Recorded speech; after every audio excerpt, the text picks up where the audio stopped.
Press మిత్రులకి, electronic media సోదరులకి, తెలంగాణ రాష్ట్ర ప్రజలందరికీ కూడా ఈ దీపావళి శుభాకాంక్షలు తెలియజేసుకుంటా ఉన్నాను.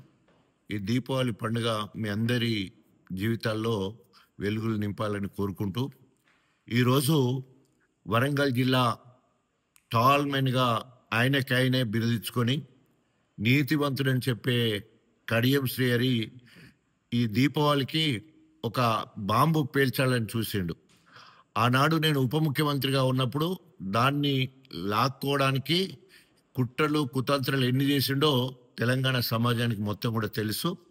సేమ్ అదే పాచికలు ఈరోజు బీసీ ఒక మహిళా మంత్రి కొండ సురేఖ మీద కూడా అలాంటి పాచికలే వేయాలని చూడడం జరిగింది. కానీ అది తుస్సుమన్నది.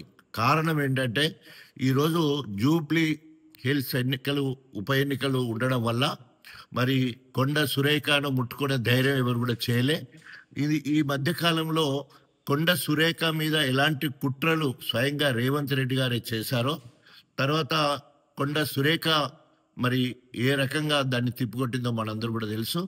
ఏదేమైనా కూడా ఒక మహిళా మంత్రిని దించి ఆ స్థానంలో మరి కడియం శ్రీహరికి మంత్రి పదవి కావాలి. ఆ మంత్రి పదవి వస్తేనే నేను గణపూర్ నియోజకవర్గం నుంచి వెళ్ళి మళ్ళీ రాజీనామా చేసి మళ్ళీ నిలబడతా అని చెప్పేసి అధిష్టానం దగ్గర పెట్టినట్టు తెలిసింది. సో ఆదిలోనే అంశపదన్నట్టు ఈరోజు ఆయన ఆశలకు గండిపడ్డది. ఈరోజు దీపావళికి పేల్చాలనుకున్న బాంబు తుస్సుమన్నది.